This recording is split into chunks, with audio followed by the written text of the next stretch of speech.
લક્ષ્મીજીના જેવી મુખ કમળની કાંતિવાળા તે ચંદ્રદેવના કોમળ કિરણોથી સંપૂર્ણ વન હતું તે અલગ અલગ રંગોમાં રંગાઈ ગયું. ભગવાન શ્રી કૃષ્ણ છે તે પોતે મનોહર લીલા કરવા માટે, રાસ લીલા કરવા માટે આજે અહીં પધાર્યા છે. અને તે રાસલીલા કરવા માટે ભગવાને પોતાનું જે સ્વરૂપ છે તે આજે બાળ કનૈયાનું સ્વરૂપ તેમને ધારણ કર્યું. અને તે વખતે ભગવાન એટલા મનોહર લાગી રહ્યા હતા કે ગોપીઓ છે તે પોતાનું ભાન ભૂલી ગઈ. ભગવાન શ્રી કૃષ્ણ એક ખાલી નિર્જન પડેલા જગ્યા પર જઈ અને ત્યાં પોતાની વેણુનો નાદ વગાડવા લાગ્યા છે. વેણુનો જેવો નાદ વાગ્યો, ક્લીમ નામનો વેણુનો સૂર જ્યારે છેડાયો ત્યારે ભગવાનનું આ બંસી વાદન સાંભળી અને ગોપીઓ પોતાનું ભાન ભૂલી ગઈ છે.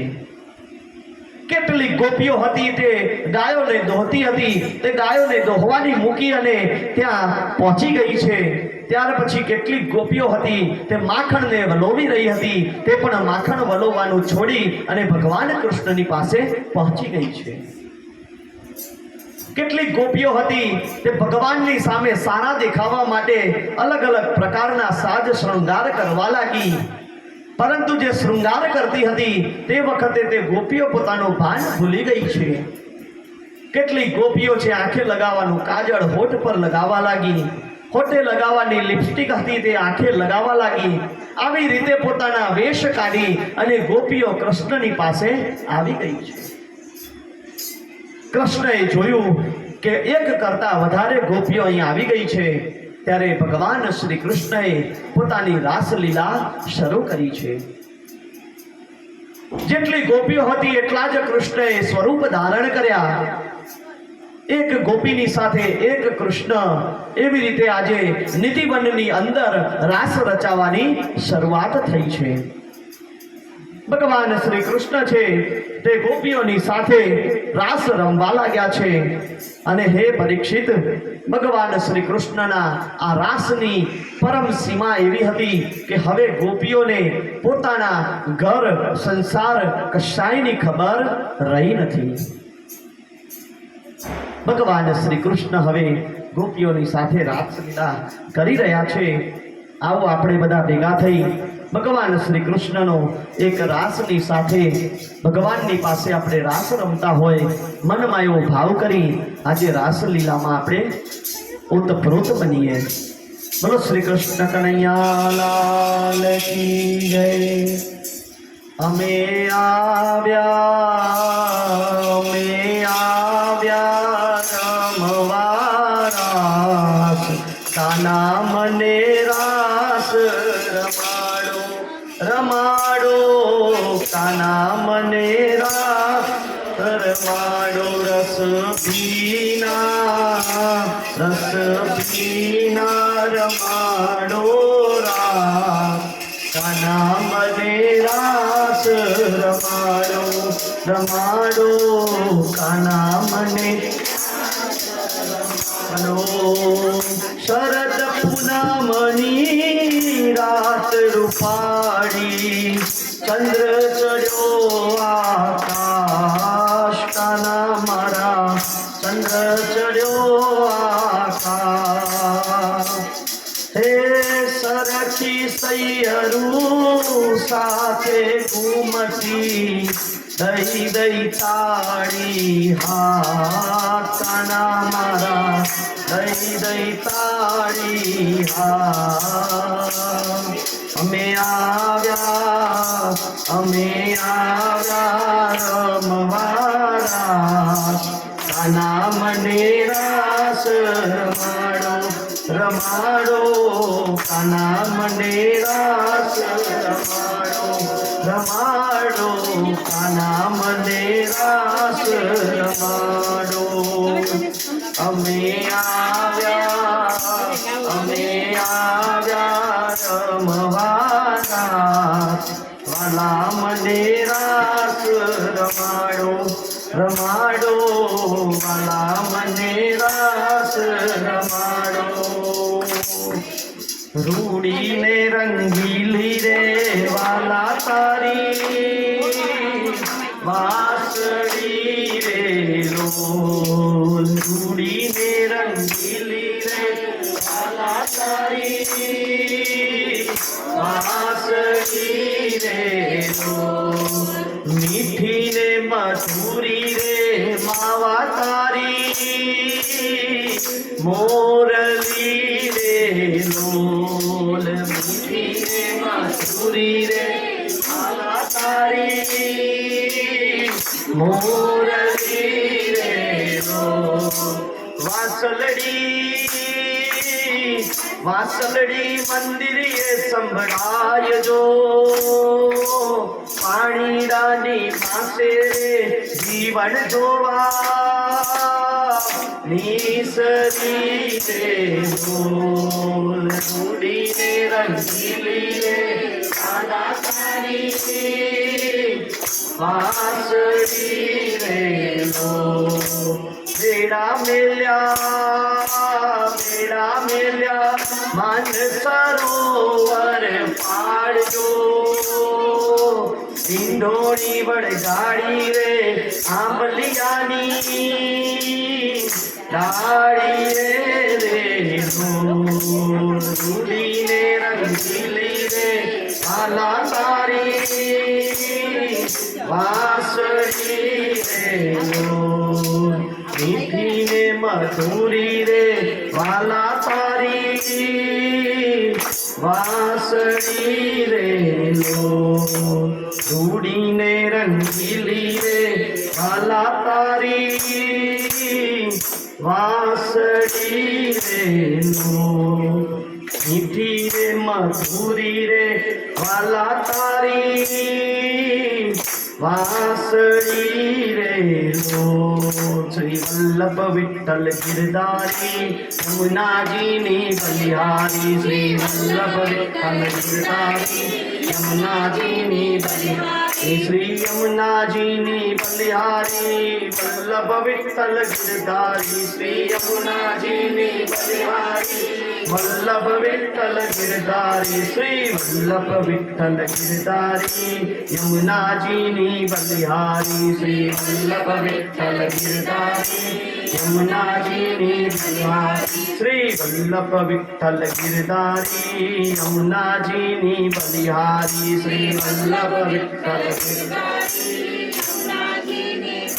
હરે શ્રી વલ્લભ વિઠ્ઠલ ગિરધારી શ્રી યમુનાજીની બલિહારી શ્રી વલ્લભ વિઠ્ઠલ ગિરધારી શ્રી હરે શ્રી વલ્લભ વિઠ્ઠલ ગિરધારી શ્રી યમુનાજીની બલિહારી શ્રી વલ્લભ વિઠ્ઠલ ગિરધારી શ્રી યમુનાજીની બલિહારી શ્રી વલ્લભ વિઠ્ઠલ ગિરધારી યમુનાજીની બલિહારી વલ્લભ વિઠ્ઠલ ગિરધારી યમુનાજીની હરે શ્રી વલ્લભ વિઠ્ઠલ ગિરધારી યમુનાજીની બલિહારી શ્રી વલ્લભ વિઠ્ઠલ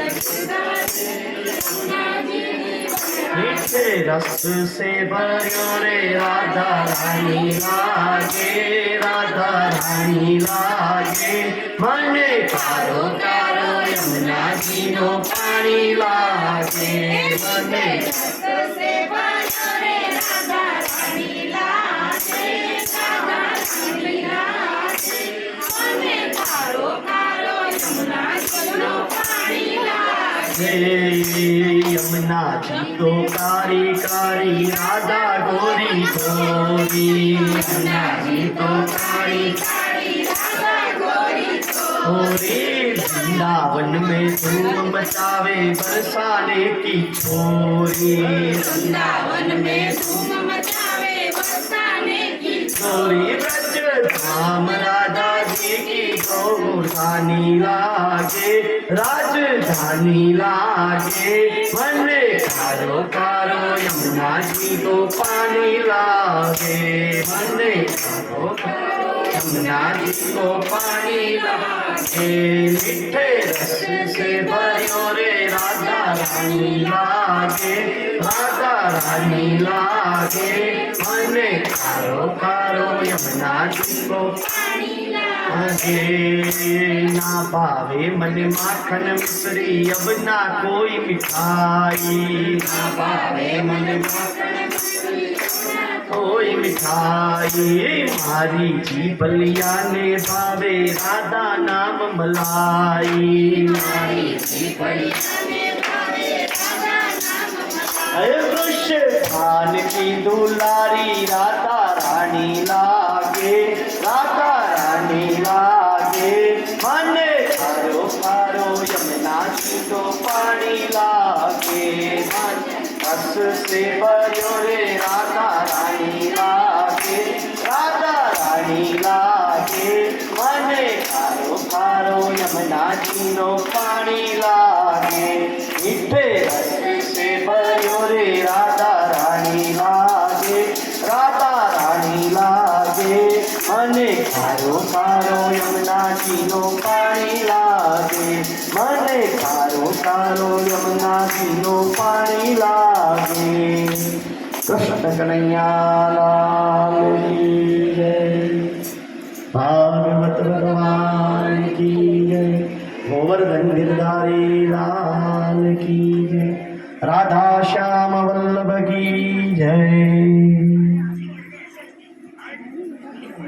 ભગવાન શ્રી કૃષ્ણ આ રીતે ગોપીઓની સાથે રાસ રચાવી રહ્યા છે જ્યારે ભગવાન શ્રી કૃષ્ણએ રાસ રચાવ્યો તે વખતે સુખદેવજી કહે છે કે હે પરીક્ષિત ભગવાન શ્રી કૃષ્ણ સદા શિવ સનકાદિક યોગીઓ શિવ વગેરે ઈશ્વરોના ઈશ્વર છે જેમણે ગોપીઓની વ્યથા અને વ્યાકુળતાથી ભરેલી વાણી સાંભળી જ્યારે આ બધી ગોપીઓ છે એ રાસ રમી અને પોતાના ઘેર ગઈ ત્યારે તેમના જે પતિ હતા તેમણે તેમને પ્રશ્ન કર્યો કે આખી આખી રાત સુધી તમે ક્યાં હતા તમે અત્યાર સુધી ક્યાં ફરતા હતા ત્યારે આ ગોપીઓને જેવા તેવા કટુ વેણો કહી અને તેમને ઘરની બહાર કાઢી મૂકવામાં આવી ત્યારે આ ગોપીઓ છે તે કૃષ્ણની પાસે આવી કૃષ્ણને કહેવા લાગી કે હે કૃષ્ણ અમે તો તારી સાથે રાસ રમવા આવ્યા હતા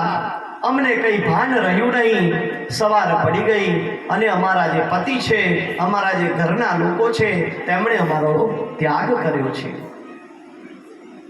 ત્યારે ભગવાન શ્રી કૃષ્ણ છે તેમનું મન પણ આ ગોપીઓના કહેવાથી ભરાઈ આવ્યું અને ભગવાન શ્રી કૃષ્ણ હતા તેમણે પોતાની આ ગોપીઓને સાથે લઈ અને દરેક ગોપીઓના ઘરે ઘરે જઈ અને તેમણે આ ગોપીઓના ઘરવાળા એમના પતિદેવ અને તેમના ઘરના જે લોકો છે તે તમામને તેમણે સમજાવ્યા છે સમજાવી અને ભગવાન શ્રી કૃષ્ણએ તેમને પાછો તેમના સંસારમાં પાછા મોકલી દીધા છે અને ભગવાન શ્રી કૃષ્ણ હવે આ સમયે ધીમે ધીમે પોતાનું યુવાવસ્થા તરફ વધી રહ્યા છે ભગવાન શ્રી કૃષ્ણ ગોપીઓની સાથે વિહાર કરતા કરતા હવે 11 વર્ષના થઈ ગયા છે ઉદાર શિરોમણી સર્વવ્યાપક ભગવાન શ્રી કૃષ્ણએ જ્યારે ગોપીઓનું સન્માન કર્યું અને તે ગોપીઓ છે તે ગોપીઓ હતી ભગવાનનું સન્માન પામી અને પોતે અભિમાની બની ગઈ હતી જ્યારે ભગવાને જોયું કે ગોપીઓને અભિમાન ચડ્યું છે ત્યારે હવે ભગવાન ગોપીઓની સામેથી અંતર ધ્યાન થયા અને જ્યારે તેઓ અંતર ધ્યાન થયા ત્યારે ગોપીઓ છે એ ભગવાનના વિરહમાં હવે વેદવા લાગી છે સુખદેવજી કહે છે કે જ્યારે ભગવાન અંતર ધ્યાન થયા ત્યારે આ વ્રજ નારીઓની દશા એવી થઈ ગઈ કે જ્યારે ગજરાજ હોય તેના વગર હાથીઓની દશા થાય છે પોતાના પ્રિયતમ એવા કૃષ્ણનું હાલવું ચાલવું તેમનું વાલી વિલાસ તેમની છટા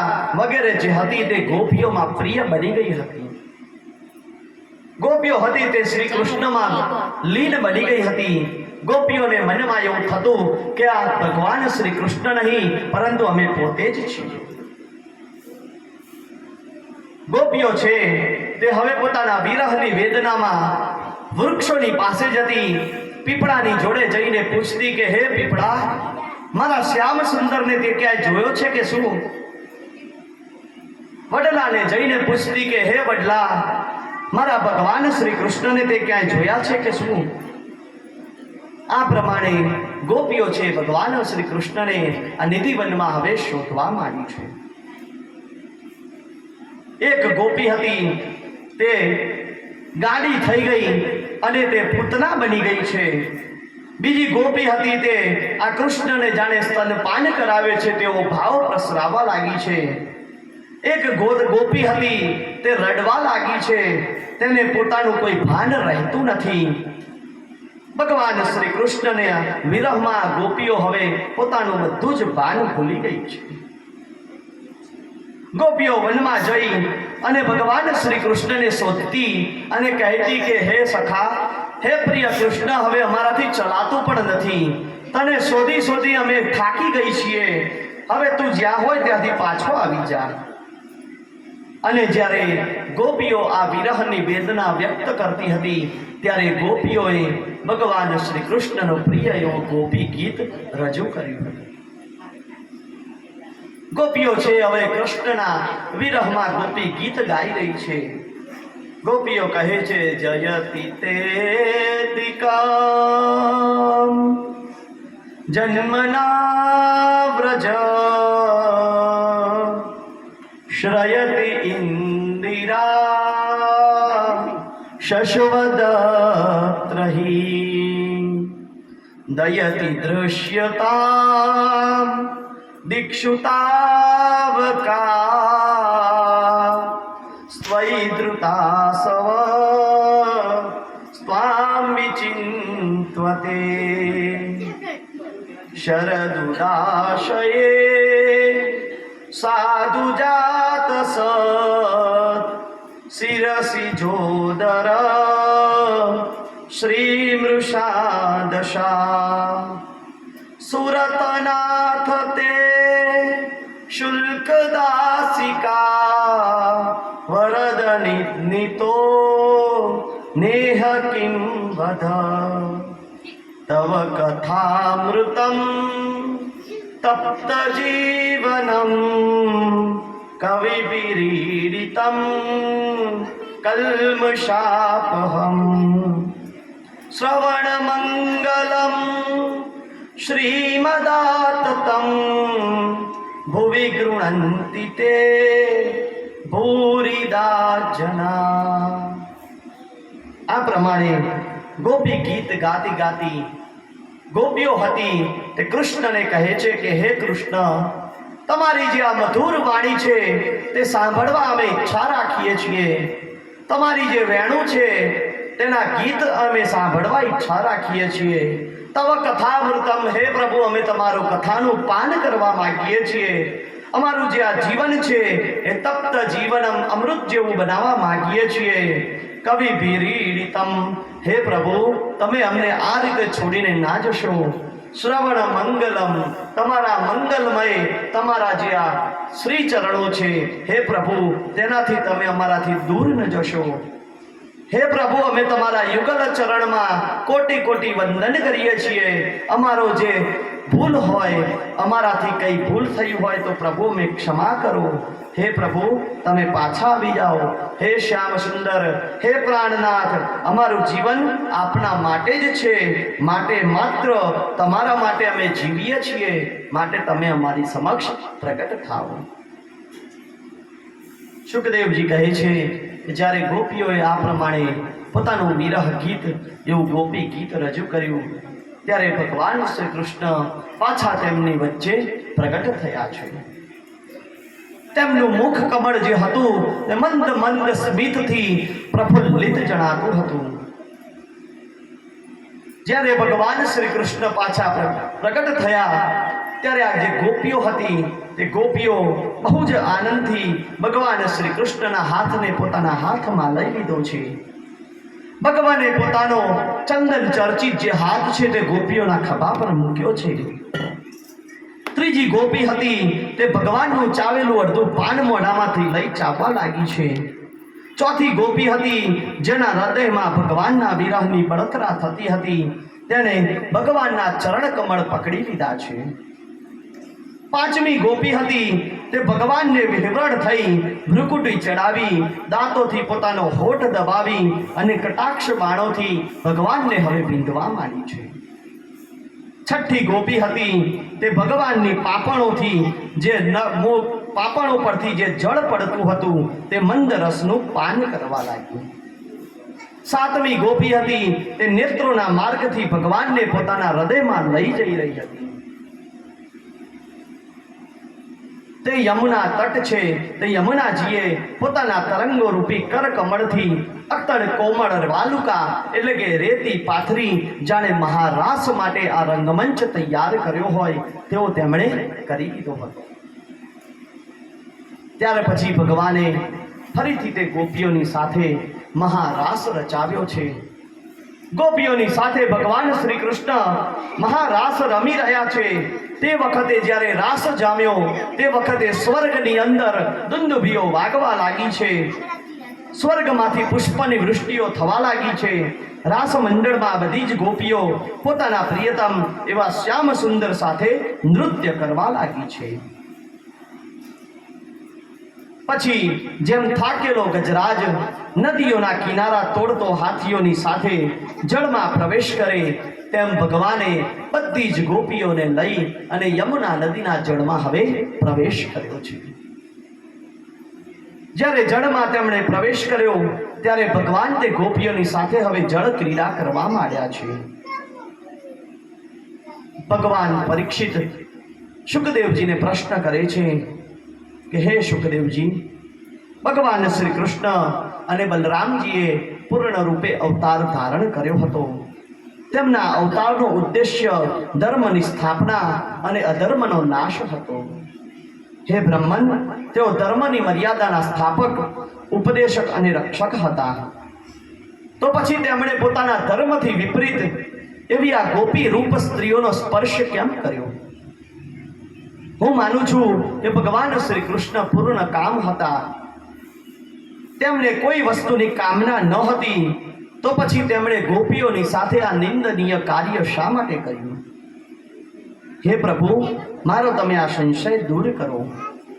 ત્યારે સુખદેવજી કહે છે કે હે રાજા પરીક્ષિત, જેમ અગ્નિને કોઈ વસ્તુ લેપાતી નથી તેમ ભગવાન પરબ્રહ્મ શ્રી કૃષ્ણ પોતે અગ્નિ છે.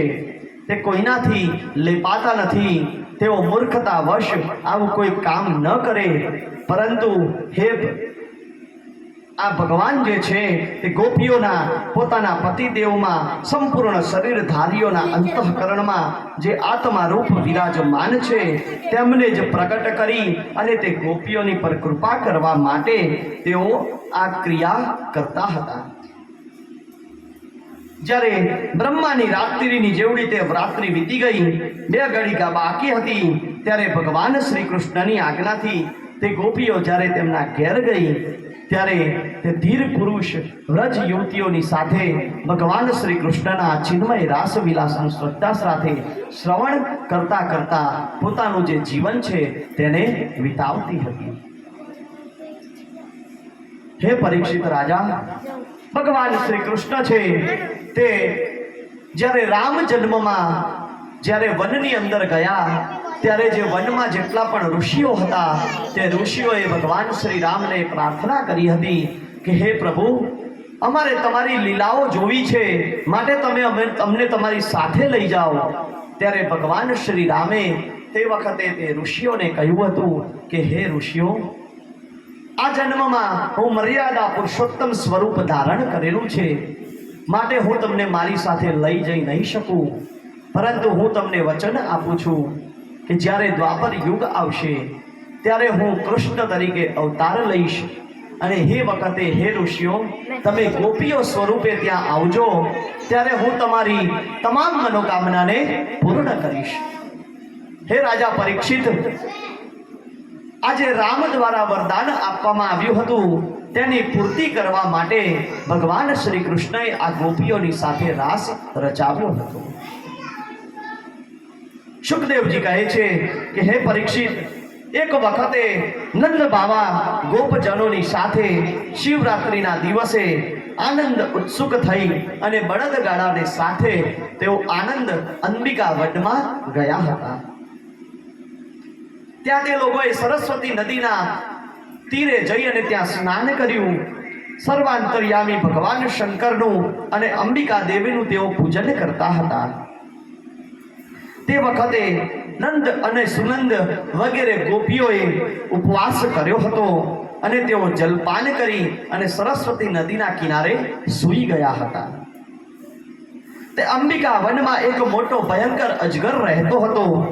તે ખૂબ જ ભૂખ્યો હતો અને તે દેવવશ ત્યાં આવી પહોંચ્યો અને તેણે આ નંદ જે હતા સૂતા હતા તેમને પકડી લીધા. જ્યારે તેમણે પકડી લીધા ત્યારે આ નંદ બાવા છે બૂમો પાડવા માંડ્યા કે હે કૃષ્ણ અમને બચાવો. બેટા, આ અજગર મને ગળી જાય છે. હું તારા શરણમાં છું. મને આ સંકટમાંથી તું બચાવ. નંદ બાવાની બૂમો સાંભળી અને ગોપજનો હતા તે લાકડીઓ લઈ અને તે અજગરને મારવા ગયા. પરંતુ તે અજગર હતો તેણે આ નંદ બાવાને છોડ્યા નહીં.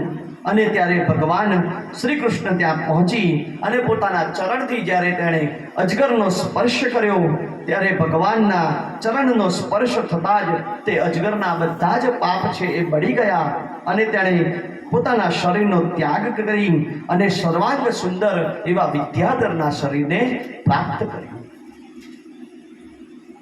અજગરના શરીરમાંથી જે પુરુષ નીકળ્યો તેણે ભગવાનને નમસ્કાર કર્યા અને તેમણે કહ્યું કે હે પ્રભુ, પૂર્વ જન્મમાં હું વિદ્યાધર નામનો એક રાજા હતો. મારું નામ સુદર્શન હતું. મારી પાસે સૌંદર્ય તો હતું જ. તેથી હું એક દિવસે વિમાનમાં બેસી અને જઈ રહ્યો હતો ત્યારે અંગીરા ઋષિના કદરૂપા એવા ઋષિને મેં જોયા. મારી સુંદરતાનું મને અભિમાન ચડેલું હતું. તેથી મેં તે ઋષિઓની મશ્કરી કરી. મારા અપરાધથી કોપ કરી તે ઋષિઓએ મને શ્રાપ આપ્યો હતો અને તેના લીધે મારે આ અજગર યોનિને પ્રાપ્ત થવું પડ્યું. આજે હું તમારા શ્રી ચરણોના સ્પર્શથી મારી આ યોનિને છોડી ફરીથી મારી વિદ્યાધરની યોનિ મેં પ્રાપ્ત કરી છે. તેમ કહી આજે વિદ્યાધર હતો ભગવાનને નમસ્કાર કરી અને પોતાના લોક સીધાવી ગયો. ત્યાર પછી ભગવાન શ્રી કૃષ્ણ એક વખતે વ્રજમાં ફરતા ફરતા બલરામજીની સાથે રાત્રિના સમયે ગોપીઓની સાથે વનમાં વિહાર કરતા હતા. ભગવાન શ્રી કૃષ્ણએ પીતાંબર અને બલરામજીએ નીલાંબર ધારણ કરેલું હતું. તેઓ જ્યારે ફરતા હતા ત્યારે ત્યાં એક શંખચૂડ નામનો યક્ષ આવી ચડ્યો. તે શંખચૂડ હતો તે કુબેરનો અનુચર હતો અને તે બંને ભાઈઓની નજરની સામે ગોપીઓને લઈ અને ત્યાંથી ઉત્તર દિશા તરફ ભાગી ગયો. ત્યારે તે ગોપીઓ શ્રી કૃષ્ણને બૂમો પાડવા લાગી, કહેવા લાગી કે હે કૃષ્ણ, અમને આ રાક્ષસથી બચાવો. ત્યારે ભગવાન શ્રી કૃષ્ણ હતા તેઓ અભય વાણી કહેતા હાથમાં શાલ નામના વૃક્ષને લઈ અને ખૂબ જ વેજપૂર્વક ક્ષણભરમાં તે યક્ષની પાસે પહોંચી ગયા. જ્યારે તે યક્ષની પાસે પહોંચી ગયા ત્યારે તે યક્ષ ગભરાઈ ગયો અને તેણે તે ગોપીઓને ત્યાં જ છોડી અને ત્યાંથી ભાગી ગયો. પરંતુ ભગવાન શ્રી કૃષ્ણ તે યક્ષની પાછળ પડ્યા અને તે યક્ષને માથામાં શાલ નામના વૃક્ષને મારી અને તે યક્ષને પોતે આ જે વેદના સહતો હતો તેનાથી તેને મુક્ત કર્યો. ભગવાને તેને પકડી તેના ચૂડામણી સહિત તેનું મસ્તક હતું તે ધડથી કાપી નાખ્યું અને તેનો જે તેજસ્વી મણિ હતો તે ભગવાને લઈ લીધો અને તે મણિ બલરામજીને તેમણે અર્પણ કરી દીધો હતો. ત્યાર પછી ભગવાન શ્રી કૃષ્ણ છે ગોપીઓની સાથે યુગલ ગીત ગાતા ગાતા ફરવા લાગ્યા છે અને ધીમે ધીમે ભગવાન શ્રી કૃષ્ણ હવે સંપૂર્ણ 11 વર્ષની અવસ્થાને પ્રાપ્ત કરી ચૂક્યા છે. સુખદેવજી કહે છે કે હે પરીક્ષિત, ભગવાન શ્રી કૃષ્ણ પાછા પોતાના વ્રજમાં આવ્યા ત્યારે તે વ્રજની અંદર લોકો એટલા બધા ખુશ થઈ ગયા કે તેમણે કૃષ્ણ ભગવાનને અનેક પ્રકારે સ્વાગત કર્યું છે. ભગવાન શ્રી કૃષ્ણનું સ્વાગત કરવા તેમણે એક ઉત્સવ રાખ્યો અને તે ઉત્સવની અંદર એક અરિષ્ટાસુર નામનો દૈત્ય હતો તે બળદનું રૂપ ધારણ કરી અને ઘૂસી ગયો. ત્યારે ભગવાન શ્રી કૃષ્ણએ તે અરિષ્ટાસુર છે તેને લલકાર્યો અને તેની સાથે ભગવાને યુદ્ધ કર્યું. યુદ્ધ કરતા ભગવાને તેના બંને જે શિંગડા હતા તે શિંગડાને પકડી અવકાશની અંદર ગોળ ફેરવી અને તેને પછાડી અને તે અરિષ્ટાસુર હતો તેનો વધ કર્યો. ભગવાને તે અરિષ્ટાસુરનો જ્યારે વધ કર્યો ત્યારે બધા જ ગોવાળિયાઓ ભગવાનની પ્રશંસા કરવા લાગ્યા છે. ભગવાનની આ લીલા ખૂબ જ અદ્ભુત છે. અને જ્યારે તેમણે આ અરિષ્ટાસુરને મારી નાખ્યો ત્યારે નારદજી છે તેમણે કંસની પાસે જઈ અને કંસને કહ્યું કે હે કંસ, જે કન્યા તારા હાથમાંથી ચાલી ગઈ હતી તે યશોદાની પુત્રી હતી અને યશોદાના ઘરે જે બાળક જન્મ્યું હતું એ દેવકીનો ગર્ભ હતો. એ જ શ્રી કૃષ્ણ તારું મૃત્યુ કરશે. કંસને જ્યારે આ વાતની ખબર પડી ત્યારે તેણે ખબર પડી ગઈ કે મારા મોકલેલા તમામ રાક્ષસોને આજે કૃષ્ણ છે તેણે મારી નાખ્યા છે, માટે હવે આપણે શક્તિથી તો તેને નહીં મારી શકીએ, હવે આપણે તેને બુદ્ધિથી મારવો પડશે. તેવું વિચારી અને તે કંસ હતો તેણે પોતાના ભાઈ હતા ચાણૂર અને મુષ્ટિક આ બંનેને બોલાવ્યા. તેમણે કહ્યું કે ભાઈઓ, હવે તમે તૈયાર થાઓ, તમારે હવે ટૂંક જ સમયમાં મલ્લ યુદ્ધ કરવાનું છે. તેમ કહી અને ભગવાન શ્રી કૃષ્ણને મારવા માટે તેમને તૈયાર થવાનું તેમણે કહી દીધું. ત્યાર પછી ભગવાન શ્રી કૃષ્ણને લઈ આવવા માટે કંસે અક્રૂરજીને બોલાવ્યા છે. અક્રૂરજીને બોલાવી અને કંસે કહ્યું કે હે અક્રૂરજી, તમે તો બહુ ઉદાર અને દાનીય છો, મારા માટે તમે ખૂબ જ આદરણીય છો. આજે તમે મારા મિત્ર છો તો તમે મારો મિત્ર ધર્મ અપનાવો અને મારું એક કામ પૂરું કરો. મારું આ કામ ખૂબ મોટું છે, તમારા સિવાય તે કામ કોઈ કરી શકે તેમ નથી. હે અક્રૂરજી, તમે ગોકુળ જાઓ, ત્યાં નંદરાયના વ્રજમાં જજો અને વસુદેવજીને 2 પુત્રો છે તેમને રથમાં બેસાડી અને તમે અહીં લઈ આવો.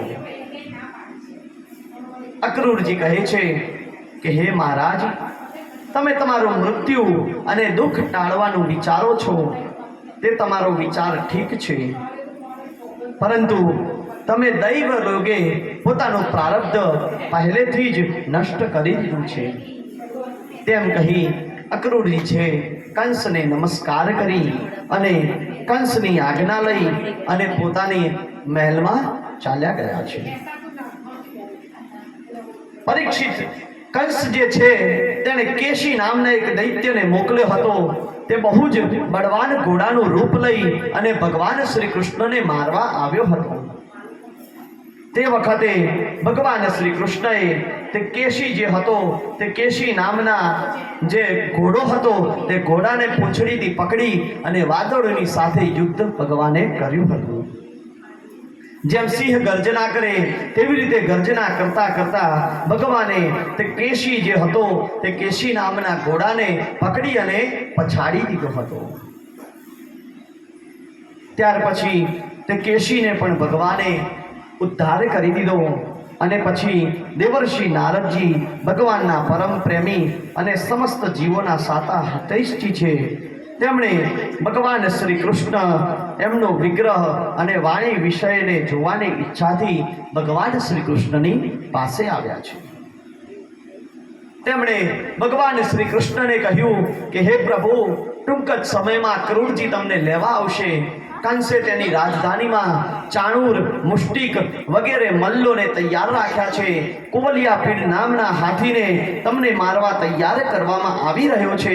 શંખાસુર, કાલ યવન, મયુર અને નરકાસુરનો વધ તમારા હાથે હું જોવા માંગુ છું.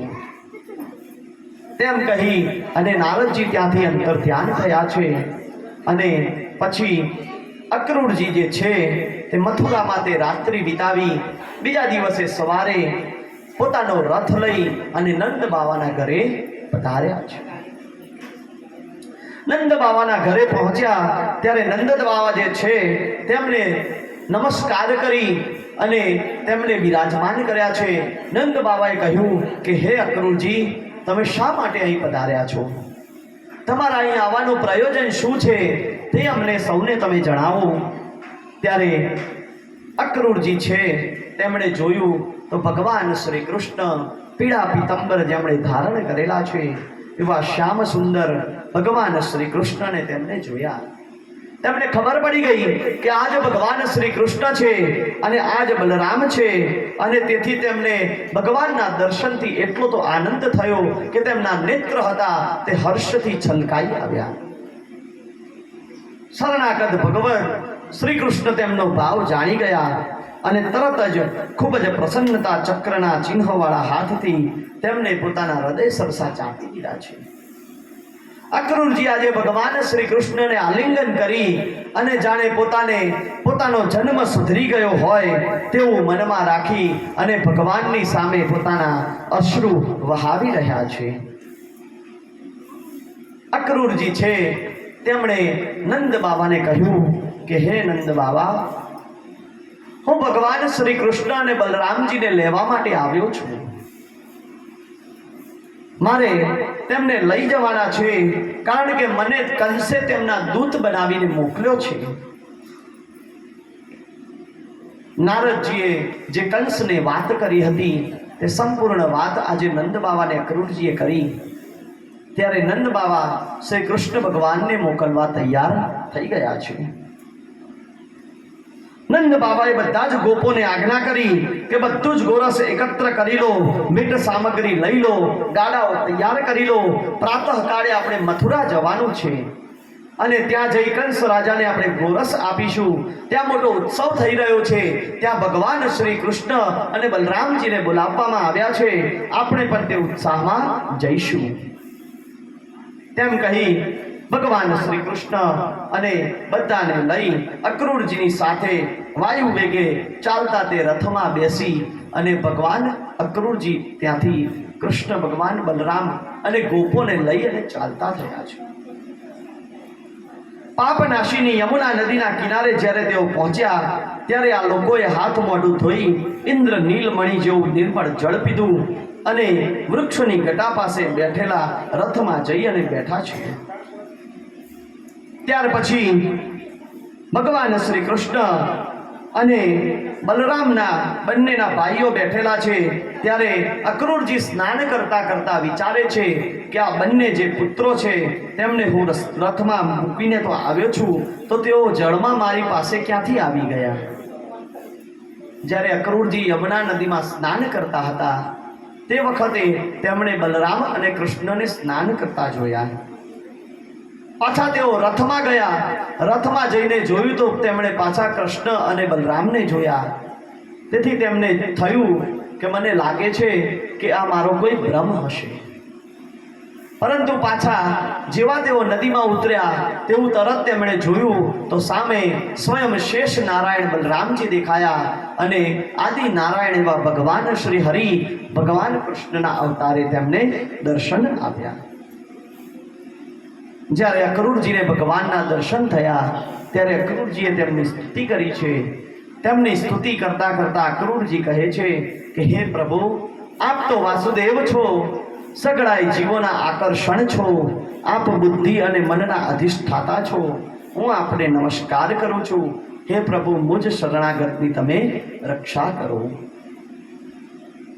સુખદેવજી કહે છે કે હે પરીક્ષિત, અક્રૂરજીએ આ પ્રમાણે સ્તુતિ કરી અને ભગવાન શ્રી કૃષ્ણને પોતાના દિવ્ય રૂપના દર્શન કરાવ્યા અને તેઓ ત્યાંથી અદૃશ્ય થયા.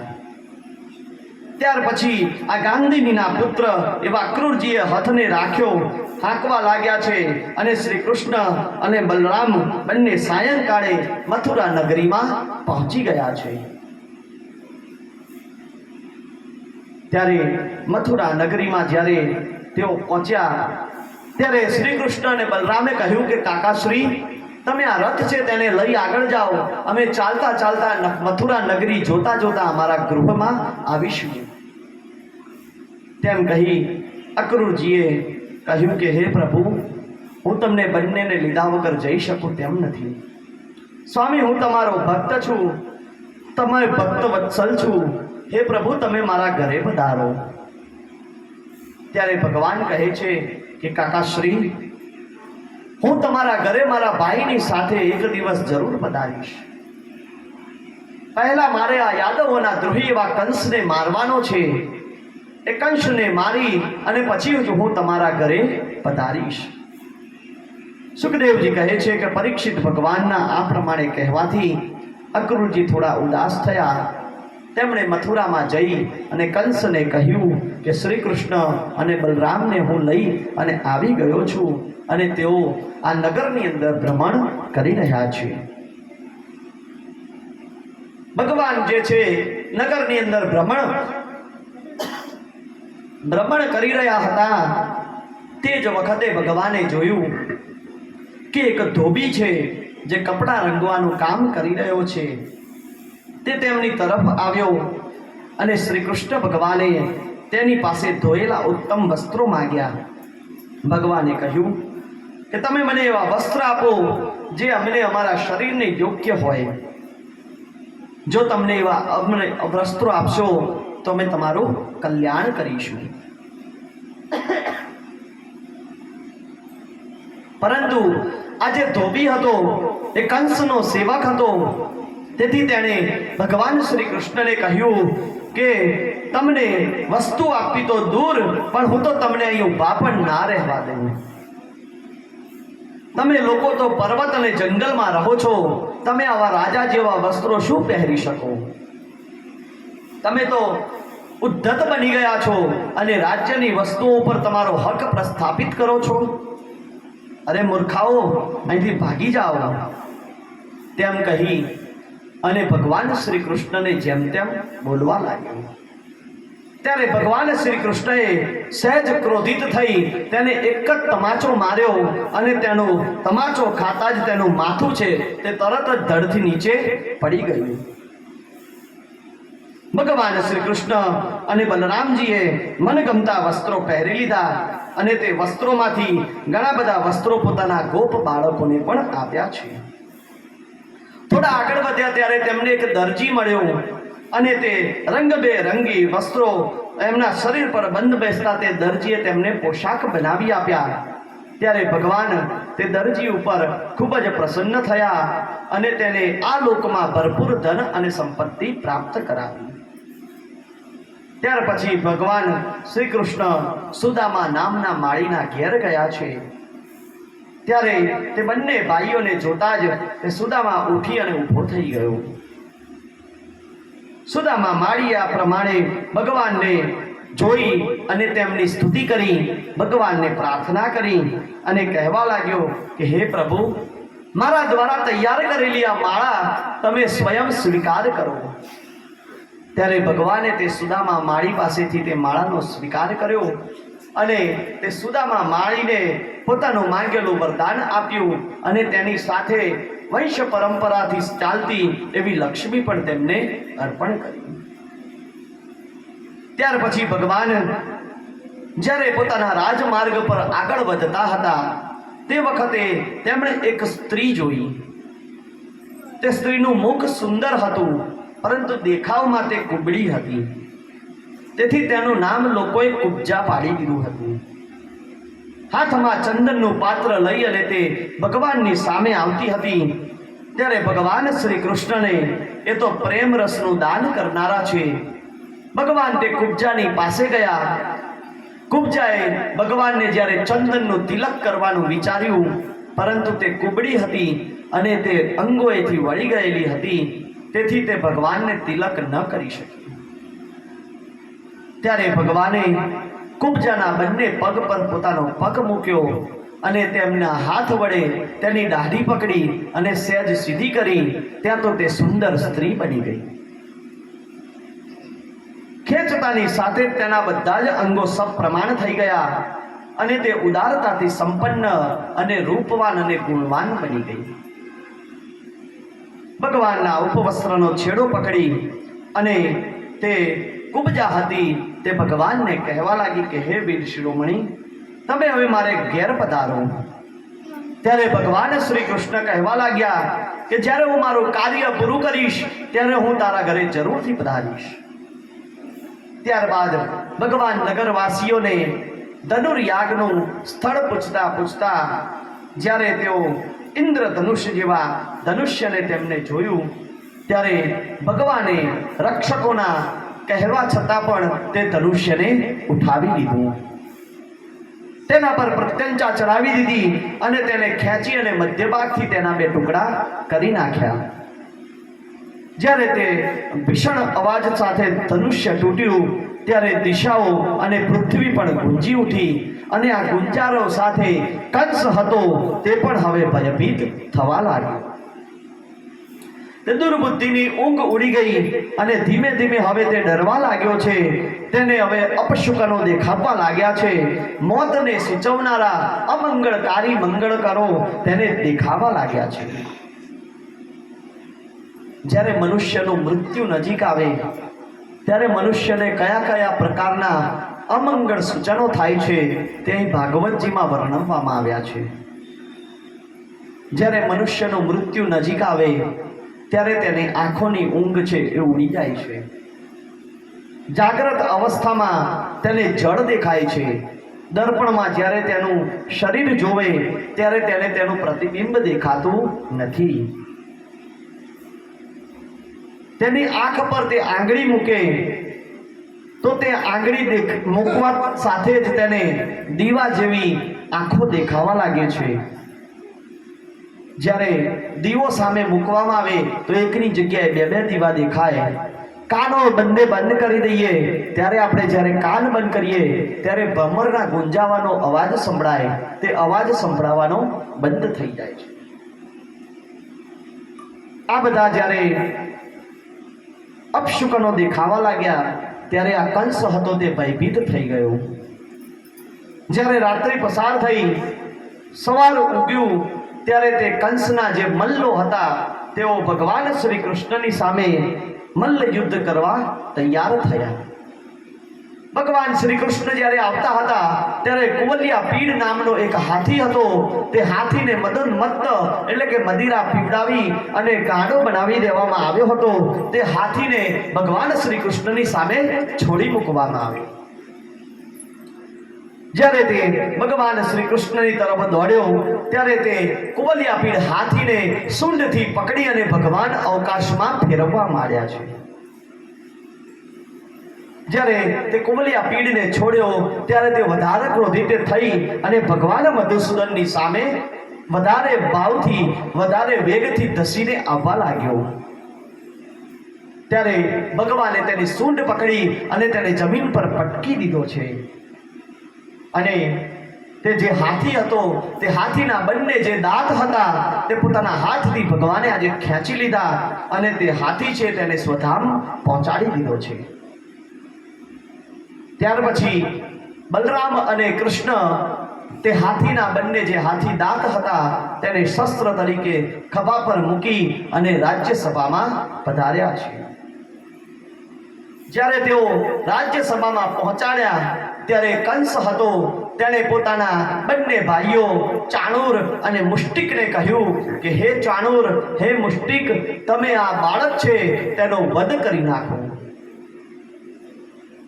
ત્યારે જે આ ચાણૂર હતો તે ચાણૂર બલરામને કહેવા લાગ્યો કે હે બલરામ, તમે તો બાળક પણ નથી અને કિશોર પણ નથી. તમે બંને બળવાનોમાં શ્રેષ્ઠ છો. અત્યારે જ તમે 1000 હાથીઓનો બળ ધરાવનારા કુવલિયા પીડને મારી નાખ્યો છે. તેથી તમે બંને અમારા જેવા બળવાનો સાથે તમારે લડવું જોઈએ. એમાં કોઈ અન્યાયની વાત નથી. માટે હે બલરામ, તમે મારી સાથે યુદ્ધ કરો અને આ તમારો ભાઈ જે કૃષ્ણ છે એ હવે મુષ્ટિકની સાથે યુદ્ધ કરશે. આમ કહી ચાણૂર અને મુષ્ટિક કૃષ્ણ અને બલરામની સાથે મલ્લ યુદ્ધ કરવા લાગ્યા છે. આ મલ્લ યુદ્ધ જોવા માટે સમગ્ર નગરીના લોકો આજે આવ્યા છે. અને જ્યારે તેમણે જોયું કે મોટા મોટા પહેલવાનોની સામે આ બંને બાળકો એકદમ નિર્મળ લાગી રહ્યા હતા, ત્યારે કરુણાવશ તેઓ અલગ અલગ વાતચીત કરવા લાગ્યા. કોઈ કહેવા લાગ્યું કે આ નાના બાળકો આ ચાણૂર અને મુષ્ટિકની સામે ટકી નહીં શકે. આ બંને બાળકો હમણાં જ જમીન ભેગા થઈ જશે અને આ ચાણૂર અને મુષ્ટિક આ બંને બાળકોનો વધ કરી નાખશે. મથુરાની સ્ત્રીઓ જ્યારે આવી વાત કરી રહી હતી ત્યારે શ્રી કૃષ્ણએ શત્રુને મારી નાખવા માટે પોતાના મનમાં નિશ્ચય કર્યો. નિશ્ચય કરતા જ ભગવાન શ્રી કૃષ્ણ અને તેમની સાથે કુસ્તી કરનાર ચાણૂર બંને જુદા જુદા પ્રકારના દાવપેચ કરી અને લડી રહ્યા હતા. આ બાજુ બલરામજી પણ મુષ્ટિકની સાથે યુદ્ધ કરી રહ્યા હતા. હવે તે વધારે જોશપૂર્વક પોતે બંને જણા કુસ્તી કરી રહ્યા છે. કુસ્તી કરતા કરતા એકબીજાને પૃથ્વી પર પછાડવા લાગ્યા છે અને ધીમે ધીમે સમય ગયો અને ત્યારે ભગવાન શ્રી કૃષ્ણ છે તેમણે ચાણૂરને મારી નાખ્યો અને બલરામ હતા તેમણે મુષ્ટિકને પણ મારી નાખ્યો. બોલીએ શ્રી કંસ ચારૂણ ભગવાન કૃષ્ણ કનૈયા લાલ કી જય. ભગવાન શ્રી કૃષ્ણ હતા તેમણે ચારુણ અને મુષ્ટિક નામના દૈત્યને મારી પછાડ્યા. જ્યારે આ બંને પહેલવાનો મરાઈ ગયા ત્યારે બીજા બધા જે પહેલવાનો હતા તે ત્યાંથી ભાગી ગયા. ભોજરાજ કંસે વાજિંત્રો બંધ કરાવી દીધા અને સેવકોને આજ્ઞા આપી કે આ વસુદેવના આ દુરાચારી છોકરાઓને નગરની બહાર કાઢી મૂકો અને તેમના પિતા જે નંદ છે તેમને કેદ કરી લો. જ્યારે કંસ આ પ્રમાણે આજ્ઞા આપી રહ્યા હતા તે જ વખતે સ્વયં ભગવાન શ્રી કૃષ્ણ એક જ કૂદકો મારી અને કંસની પાસે પહોંચી ગયા છે. કંસે જોયું કે મૃત્યુરૂપી ભગવાન શ્રી કૃષ્ણ મારી સામે આવી ગયા છે ત્યારે તે પોતાના સિંહાસન પરથી ઊભો થઈ ગયો. હાથમાં ઢાલ અને તલવાર લઈ ભગવાન શ્રી કૃષ્ણની સામે યુદ્ધ કરવા લાગ્યો છે. ત્યારે ભગવાન શ્રી કૃષ્ણ પ્રચંડ તેજ સાથે જેમ એક ગરુડ સાપને પકડી લે તેમ તે કંસની બોચી દબોચી અને તેને નીચે જમીન પર લઈ આવ્યા છે. નીચે લાવી અને કંસને પૃથ્વી પર પટકી દીધો છે. પટકતાની સાથે તે કંસનો જે મુગટ હતો તે નીકળી અને દૂર પડી ગયો. ભગવાને તેના કેશ પકડી અને તેને રંગભૂમિ પર પછાડ્યો છે. ત્યાર પછી ભગવાન શ્રી કૃષ્ણ કંસની સાથે યુદ્ધ કરવા લાગ્યા. એક બાજુ કંસ છે તે પણ પોતે 1000 હાથીઓનું બળ ધરાવતો હતો, તેથી તે ભગવાન શ્રી કૃષ્ણની સાથે મલ્લ યુદ્ધ કરી રહ્યો છે. અને ત્યારે મલ્લ યુદ્ધ કરતા કરતા ભગવાન શ્રી કૃષ્ણએ આ કંસને પછાડી દીધો અને કંસની છાતી ઉપર જઈ ચડ્યા છે. કંસની છાતી પર બેસી ભગવાન તેની છાતી પર મુક્કાઓથી પ્રહાર કરવા લાગ્યા. ભગવાન નિત્ય નિરંતર ભયભીત થઈ અને કૃષ્ણનું ચિંતન ભગવાન શ્રી કૃષ્ણ એ કંસને મારવા લાગ્યા છે. અને જ્યારે કંસ આ સહન ન કરી શક્યો ત્યારે અંતે આ કંસે પોતાના પ્રાણ છોડી દીધા. બોલો શ્રી કૃષ્ણ કનૈયા લાલ કી જય. સુખદેવજી કહે છે આ પ્રમાણે સંપૂર્ણ જગતના જીવનદાતા એવા ભગવાન શ્રી કૃષ્ણએ કંસની પત્નીને આશ્વાસન આપ્યું અને ત્યાર પછી બલરામજીએ જેલમાં જઈ ભગવાન શ્રી કૃષ્ણની સાથે પોતાના માતા અને પિતાને બંધનમાંથી છોડાવ્યા છે. સુખદેવજી કહે છે કે હે પરીક્ષિત, ભગવાન શ્રી કૃષ્ણ જ્યારે કંસ પર વિજય મેળવ્યો તે સમયે તેમણે મથુરાનું રાજ્ય પોતાની પાસે ન લેતા તે રાજ્ય જે હતું તે જરાસંધને સોંપી દીધું હતું. ભગવાન શ્રી કૃષ્ણના તે દાદા હતા તેમણે તેમનું રાજ્ય તેમણે આપી દીધું અને ભગવાન શ્રી કૃષ્ણ પોતાની માતા દેવકીને મળવા માટે આજે કારાગૃહમાં પહોંચી ગયા છે. દેવકીજીએ જ્યારે જોયું કે જ્યારે એમનો બાળક એ ભગવાન શ્રી કૃષ્ણ પોતાની સામે આવી રહ્યા છે ત્યારે દેવકીજીએ 11 વર્ષના વાણા વીતી ગયા હતા 11 વર્ષ પછી તેમણે તેમના પુત્રને જોયો અને તે જ વખતે દેવકીજીની આંખમાંથી અશ્રુ વહેવા લાગ્યા છે. ભગવાન શ્રી કૃષ્ણ દેવકીજીની પાસે ગયા. આંખોના આંસુ તેમણે લૂછી દીધા છે. માતાને આલિંગનમાં લઈ અને ભગવાન શ્રી કૃષ્ણ પોતાની માતાને કહેવા લાગ્યા કે હે માં, 11 વર્ષ સુધી હું તારાથી દૂર રહેતો હતો. આજે હું તારી પાસે આવી ગયો છું અને જીવન પર્યંત હવે હું તારી પાસે જ રહીશ.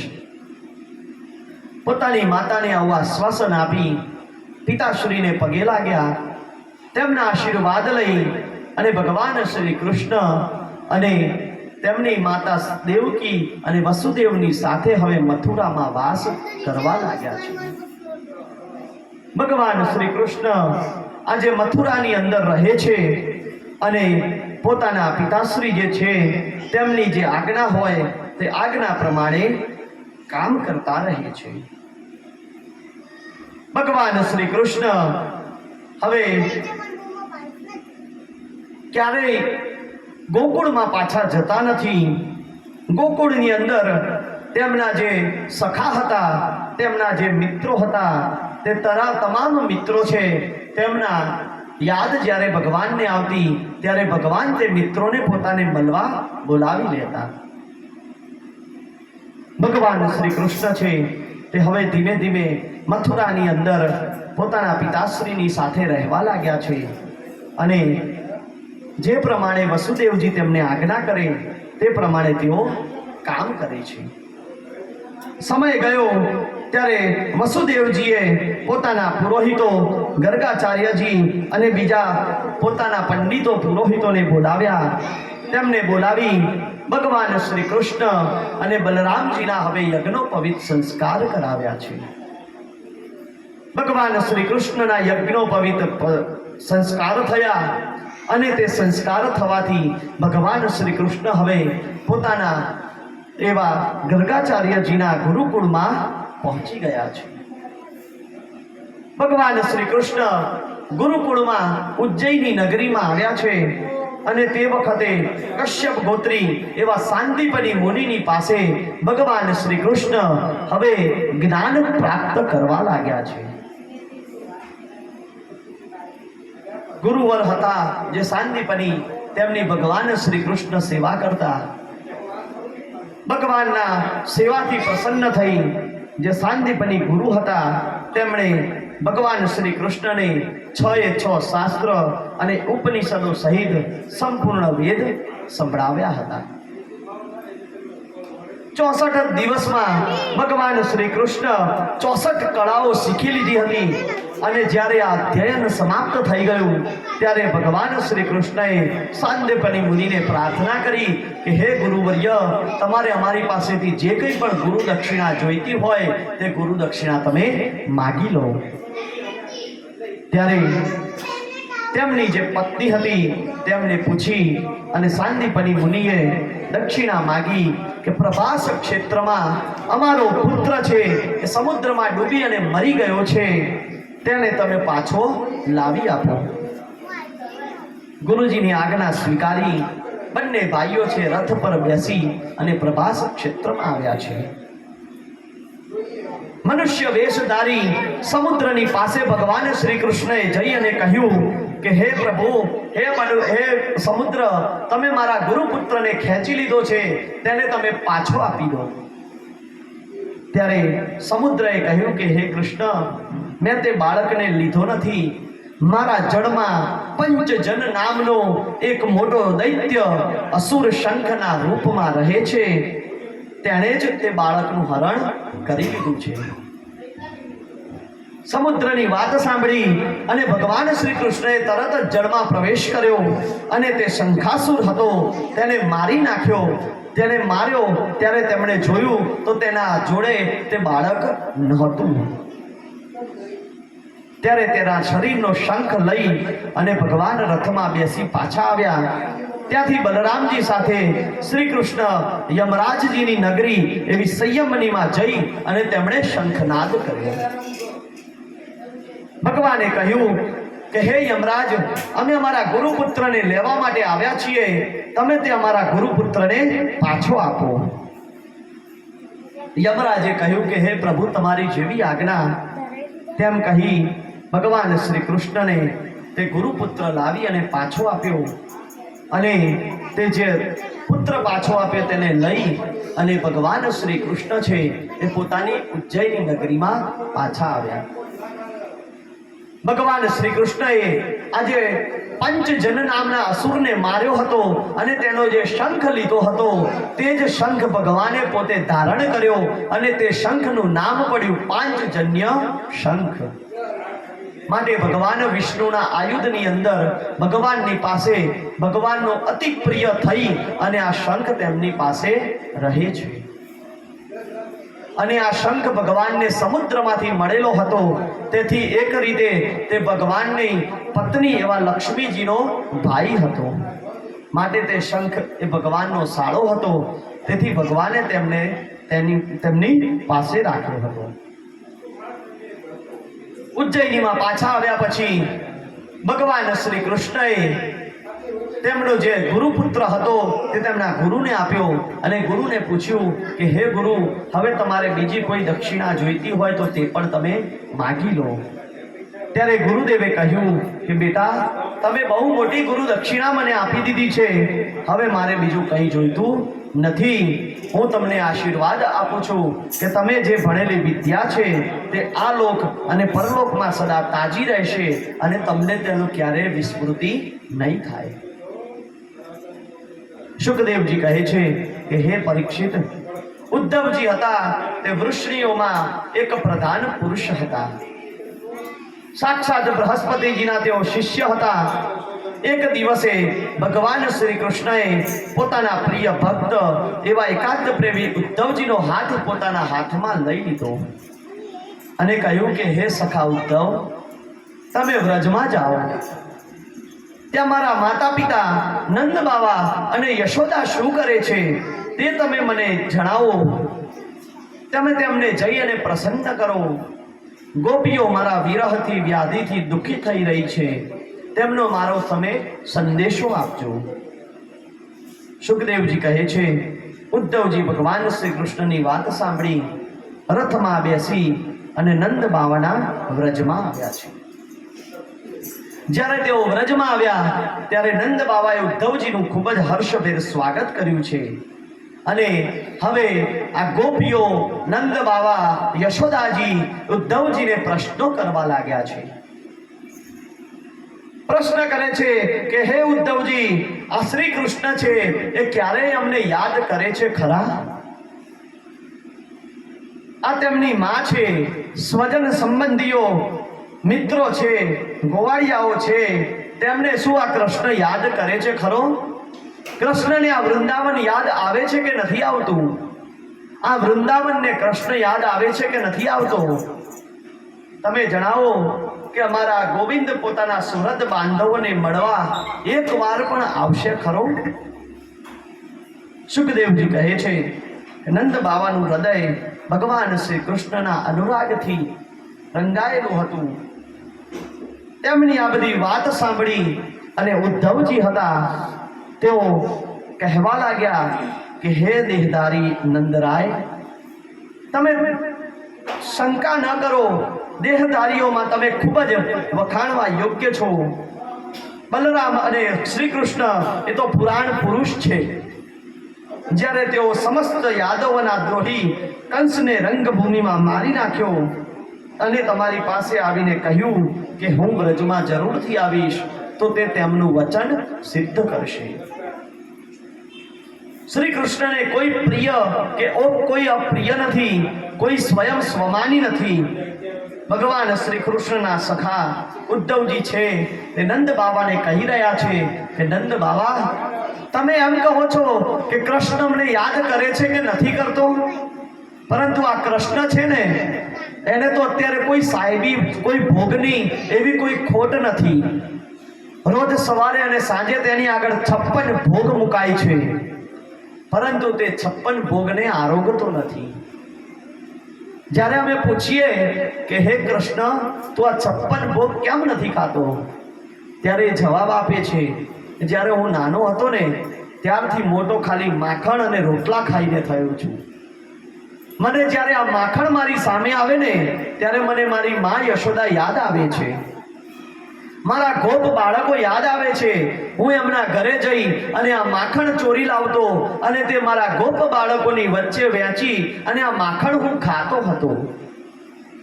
મને આ 56 ભોગ નથી ગમતા, મારે તો એ માખણ અને મિશ્રી ખાવી છે. નંદરાયજી, તમે એવો પ્રશ્ન કરો છો કે એને આ વ્રજ યાદ આવે છે, આ ગોવર્ધન એને યાદ આવે છે, તો નંદરાયજી તમે સાંભળી લો. એ કૃષ્ણ રોજ રાત્રે ઝરૂખા પર જઈ અને આ વૃંદાવન છે તેની સામે મીટ માંડે છે અને આ જે ગોવર્ધન છે તેની સામે જોઈ અને આંસુએ રોતો હોય છે. અને જ્યારે આ કૃષ્ણ એકલો હોય ને ત્યારે તે વ્રજને યાદ કરી અને પોતાના આંસુ વહાવે છે. જ્યારે નંદરાયજીને આ પ્રમાણે વાત કરી ત્યારે નંદરાયજી અને ગોપગણો છે તે બધા જ ગોપગણો ભેગા થઈ અને ઉદ્ધવજીને આદર સત્કાર સહિત કહે છે કે હે ઉદ્ધવજી, કૃષ્ણને ખાલી એટલું કહેજો કે તમારા નંદરાયજી, તમારી યશોદા મૈયા અને ગોપ બાળકો બધા જ ક્ષેમ કુશળ છે. અમે તેના વિરહમાં છીએ તેવું તેને કહેતા નહીં, કારણ કે જો એવું કહેશો ને તો તેના હૃદયને ભારે આઘાત લાગશે. આમ કહી અને ઉદ્ધવજીને તેઓ ત્યાંથી વિદાય આપે છે. શુકદેવજી કહે છે કે ઉદ્ધવજીને વિદાય આપતી વખતે આ ગોપીઓ અને નંદ બાવા છે તેઓ ભ્રમર ગીત ગાય છે અને તે ભ્રમર ગીત ગાતા ગાતા આ ઉદ્ધવજીને તેઓ ત્યાંથી વિદાય આપે છે.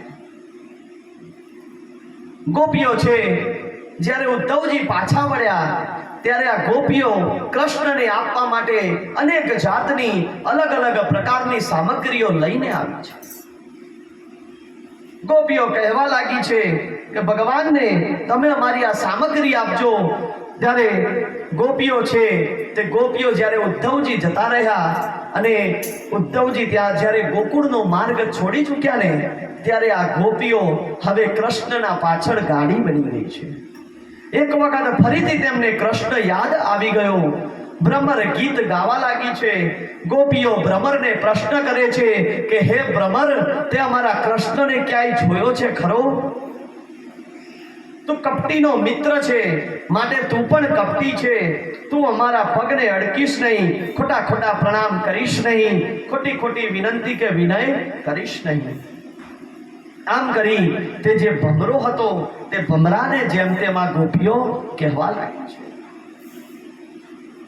શુકદેવજી કહે છે કે હે પરીક્ષિત, ગોપીઓ જ્યારે આ કૃષ્ણના વિરહમાં તડપી રહી હતી ત્યારે ઉદ્ધવજી હતા તેઓ ગોપીઓને કહેવા લાગ્યા કે હે ગોપીઓ, ખરેખર તમે તો ધન્ય છો, તમારું જીવન સફળ છે. હે દેવીઓ, તમે સંપૂર્ણ સંસાર માટે પૂજનીય છો, કારણ કે તમે લોકોએ ભગવાન શ્રી કૃષ્ણને પોતાનું સમસ્ત હૃદય સોંપી દીધું છે.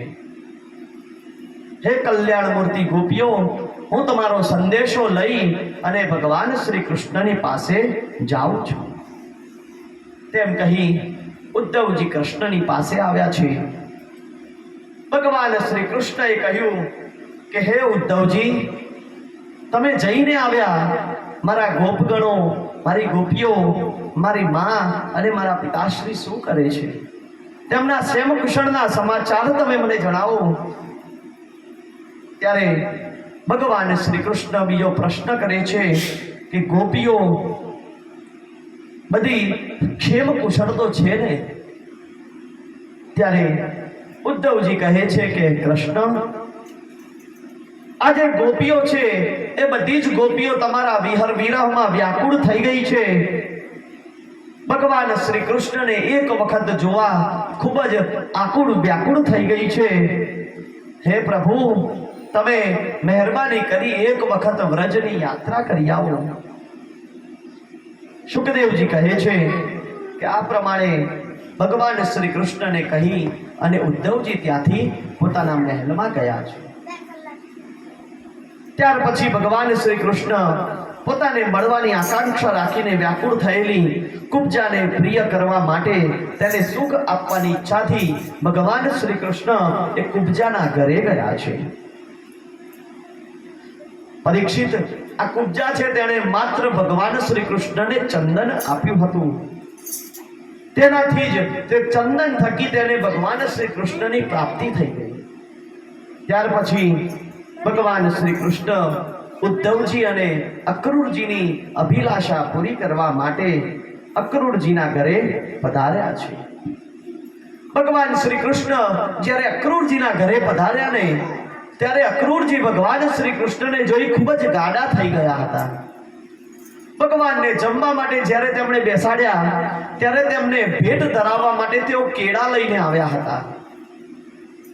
ભગવાન શ્રી કૃષ્ણને આપવા માટે કેળાની છાલ ખોલતા જાય અને ભાન ભૂલ્યા અંદરનો ઘર ફેંકી દીધો. કેળાની છાલ ભગવાનને અર્પણ કરી. ભગવાને અક્રૂરનો ભાવ જોયો અને ભગવાન પોતે કેળાની છાલ પણ ખાઈ ગયા. આવી રીતે ભગવાન અક્રૂરજીના ઘરે પધારી અક્રૂરજી પર તેમણે ખૂબ જ અક્રૂરજીએ તેમનું સ્વાગત પૂજન કર્યું અને ત્યાર પછી ચરણોદક રૂપી ગંગાજીનું અક્રૂરજીએ સેવન કર્યું. ભગવાન અક્રૂરજીને શ્રી કૃષ્ણ ઉપદેશ આપે છે. કહે છે, કાકાશ્રી, તમે તો અમારા હિત અને ઉપદેશક કાકા છો. અમારા હિતેશી સુહૃદયોમાં તમે સર્વશ્રેષ્ઠ છો. તમે પાંડવોનું હિત કરવા માટે અને તેમનું કુશળ મંગળ જાણવા માટે તમે હવે હસ્તિનાપુર જાઓ. એવું સાંભળ્યું છે કે પાંડુ રાજાના મર્યા પછી તેમનું જે રાજ્ય હતું તે યુધિષ્ઠિર વગેરે પાંડવો પોતાની માતા કુંતી સાથે કષ્ટ ભોગવી રહ્યા છે. રાજા ધૃતરાષ્ટ્રે તેમની જે હસ્તિનાપુર નગરી હતી તે લઈ લીધી છે. રાજા ધૃતરાષ્ટ્ર એક તો નેત્રહીન છે અને બીજું તેમનામાં મનોબળની કમી છે. તેમનો પુત્ર દુર્યોધન એ બહુ દુષ્ટ છે. માટે તમે ત્યાં જાઓ અને અમને ત્યાંના સમાચાર કહો. ભગવાન શ્રી કૃષ્ણની આજ્ઞા લઈ અને અક્રૂરજી છે તે હસ્તિનાપુર આવ્યા છે.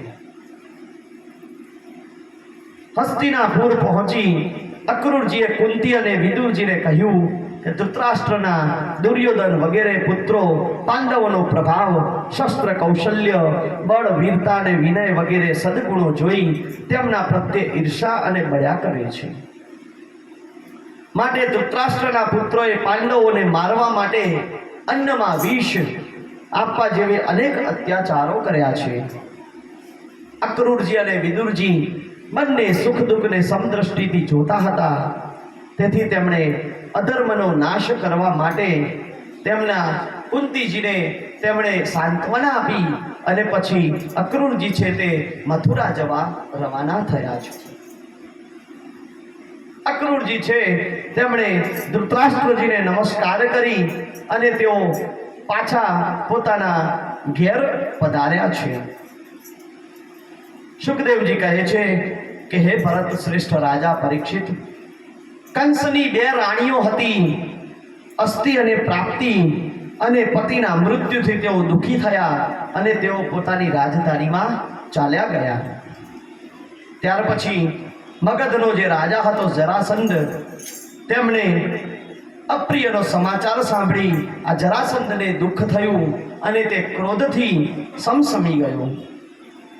તેણે એવો નિશ્ચય કર્યો કે આ પૃથ્વી પર હું કોઈ યદુવંશીને હવે રહેવા નહીં દઉં. તેમ કહી અને 23 અક્ષૌહિણી સેના લઈ અને તેણે મથુરા પર ચઢાઈ કરી દીધી. ભગવાન કૃષ્ણએ જોયું કે જરાસંધે ચારે બાજુથી આ મથુરાને ઘેરી દીધી છે. ત્યારે નગરવાસીઓ ભયભીત થયા છે. ત્યારે ભગવાન શ્રી કૃષ્ણએ પૃથ્વીનો ભાર ઉતારવા માટે આ જરાસંધની સામે યુદ્ધે ચડ્યા છે. ભગવાન શ્રી કૃષ્ણ રથ પર બેસી અને યુદ્ધની સામગ્રી લઈ અને રથ લઈ જરાસંધની સામે યુદ્ધ કરવા માટે પહોંચી ગયા છે. ભગવાન શ્રી કૃષ્ણ અને બલરામજી હવે યુદ્ધ કરવા માટે જરાસંધની સામે રણભૂમિમાં આવી ગયા છે.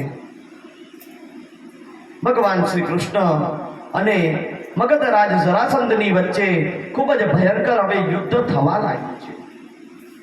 ચતુરંગીણી સેના એક બાજુ ભગવાન શ્રી કૃષ્ણની ચતુરંગીણી સેના હતી, એક બાજુ અક્ષૌહિણી સેના, અને ત્યાં બધાનો નાશ થવા લાગ્યો. ભગવાન શ્રી કૃષ્ણએ જરાસંધના સૈન્યનો નાશ કર્યો, અને જ્યારે જરાસંધને ખબર પડી કે મારું નઈ સૈન્ય નાશ પામ્યું છે, ત્યારે તે બેસુધ થઈ ગયો. ભગવાન શ્રી કૃષ્ણએ તેનો રથ ભાગી નાખ્યો, અને તેના શરીરમાં ફક્ત હવે પ્રાણ બાકી રહ્યા હતા. ત્યારે બલરામજી હતા, તેમણે આ જરાસંધને પકડી લીધો અને બળપૂર્વક મહાબળવાન જરાસંધને પકડી અને ભગવાન શ્રી કૃષ્ણએ કહ્યું કે જો આને છોડી દઈશું તો ફરીથી પાછો બીજી સેના લઈ અને પાછો આવશે, અને ફરીથી પાછો આપણે તેને યુદ્ધ કરવું પડશે. તેથી ભગવાન શ્રી કૃષ્ણએ આ જરાસંધનો વધ કરાવ્યો. ત્યાર પછી પાછા ભગવાન શ્રી કૃષ્ણ છે તેઓ પોતે અહીં આવી ગયા અને મથુરામાં આવ્યા. મથુરામાં આવી અને જરાસંધની સામે જ્યારે 18મું યુદ્ધ થયું, જરાસંધને જ્યારે મારી નાખ્યો, ત્યારે ભગવાન શ્રી કૃષ્ણનું સામે યુદ્ધ કરવા માટે તેનો પુત્ર એવો કાલયવન આવી પહોંચ્યો.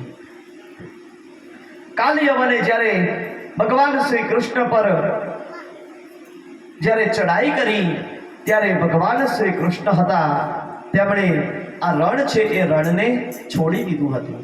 તેથી ભગવાનનું નામ પડ્યું હતું રણછોડ. ભગવાન શ્રી કૃષ્ણ છે તેમણે આ કાલયવનની જોડેથી ત્યાંથી ભાગી ગયા, અને કાલયવન ત્યાંથી પાછો ફર્યો.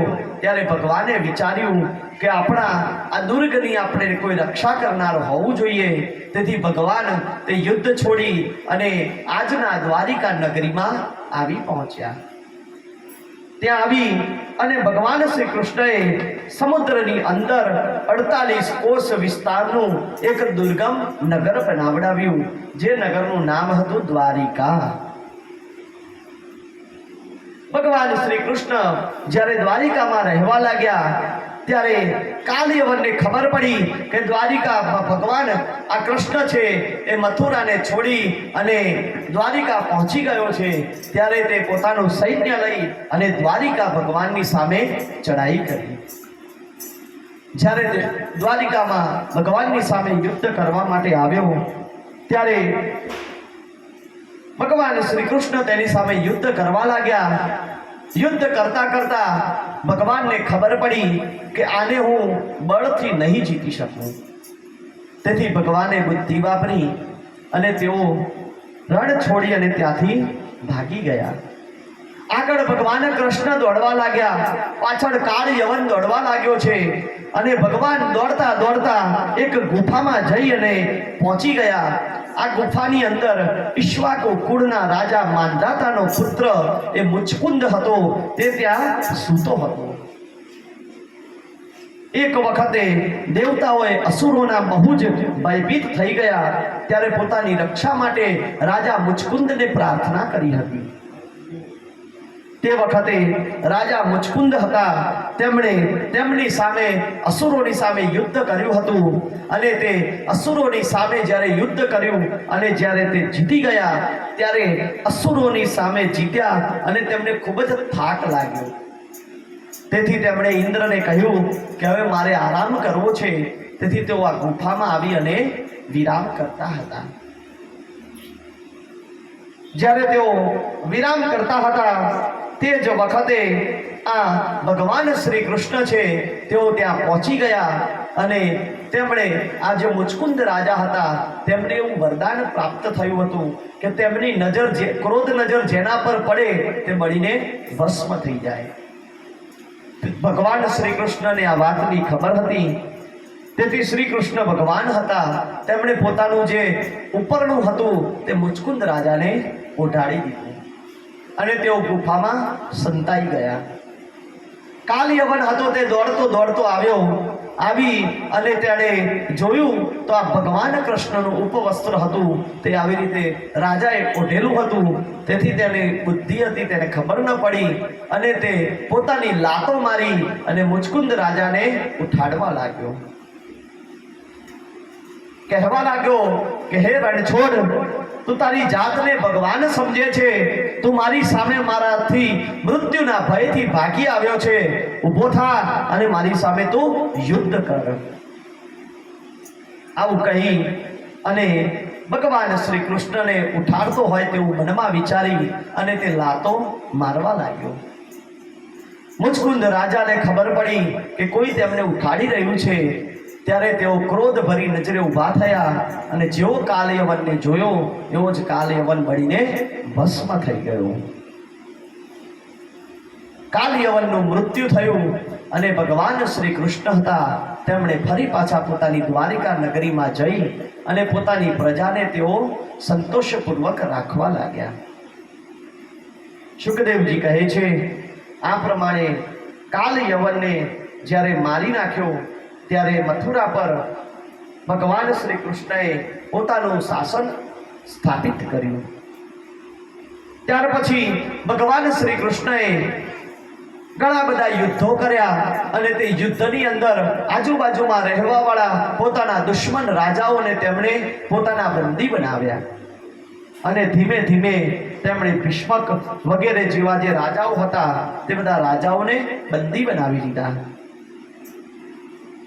ત્યાર પછી રાજા પરીક્ષિત હતા તેઓ પ્રશ્ન કરે છે કે હે ભગવાન, અમે તો સાંભળ્યું છે ભગવાન શ્રી કૃષ્ણ ભીષ્મક નંદિની એવી પરમ સુંદરી રૂકમણી દેવીને બળપૂર્વક હરણ કરી અને રાક્ષસ વિધિથી તેની સાથે લગ્ન કર્યા હતા. મહારાજ, હવે હું સાંભળવા ઈચ્છું છું પરમ તેજસ્વી ભગવાન શ્રી કૃષ્ણ જરાસંધ, શાલ્વ વગેરે રાજાઓને જીતી અને રૂકમણીનું હરણ કેવી રીતે કર્યું?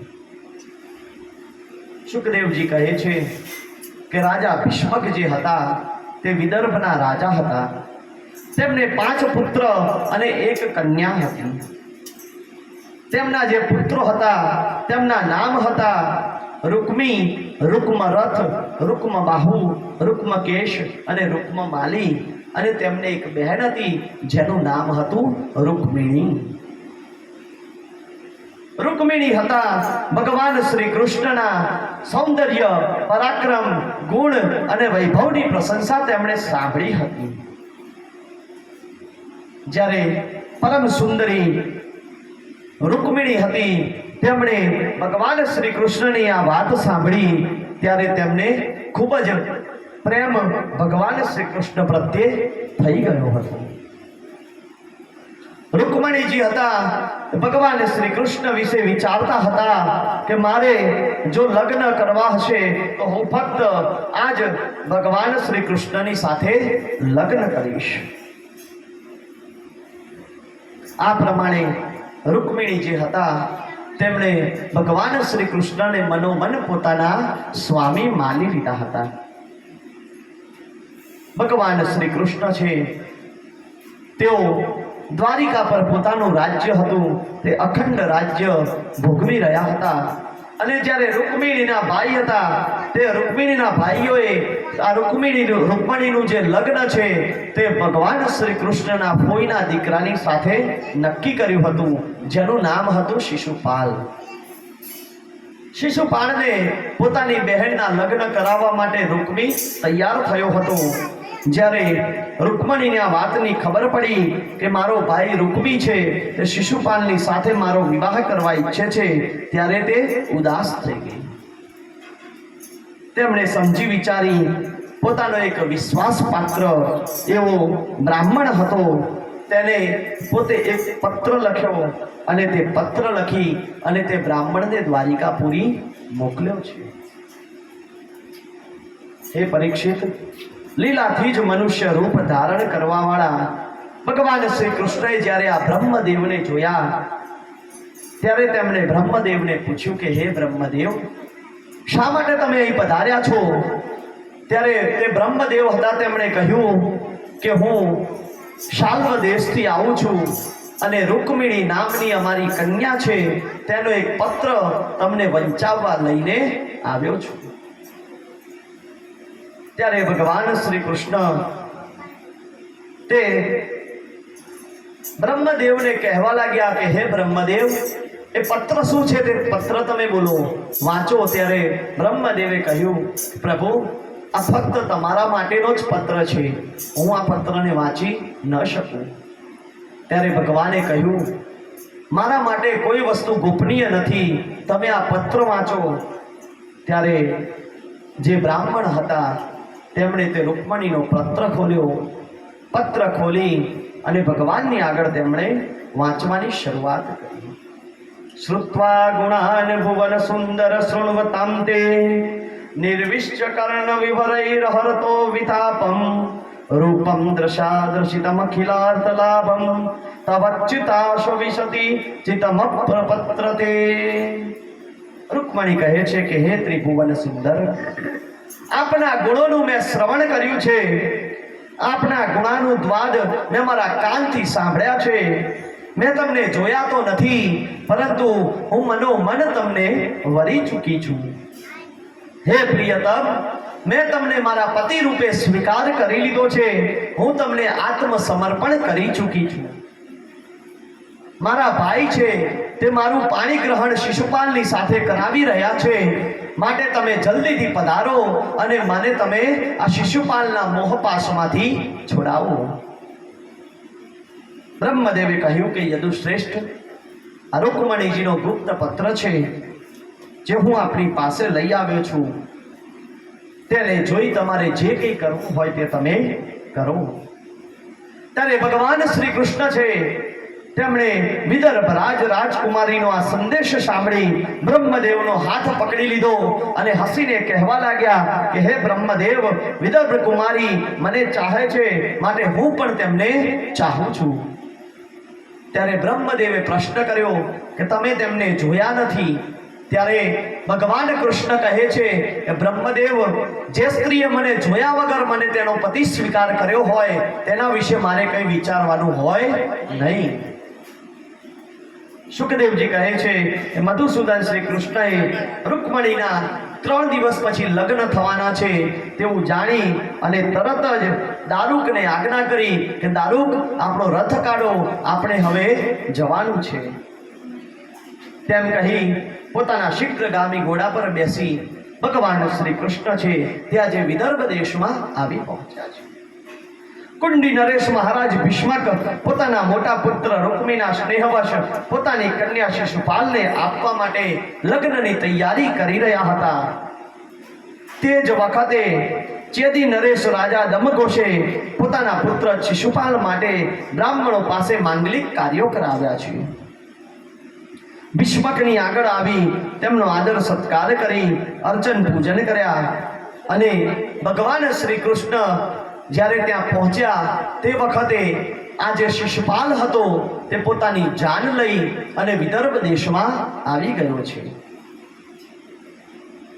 તેમની જાનમાં જાલ્મ, શાલ્વ, દંતવક્ર, વિદુરથ, પૌંડ્રક આ બધા જ રાજાઓને લઈ અને શિશુપાલ આવ્યો હતો.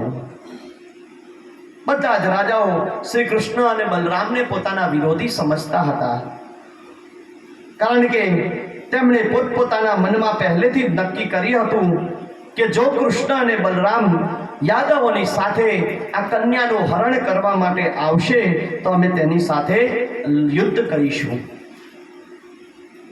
પરંતુ વિપક્ષી રાજાઓની આ તૈયારીની જાણ ભગવાન બલરામજીને થઈ ગઈ હતી.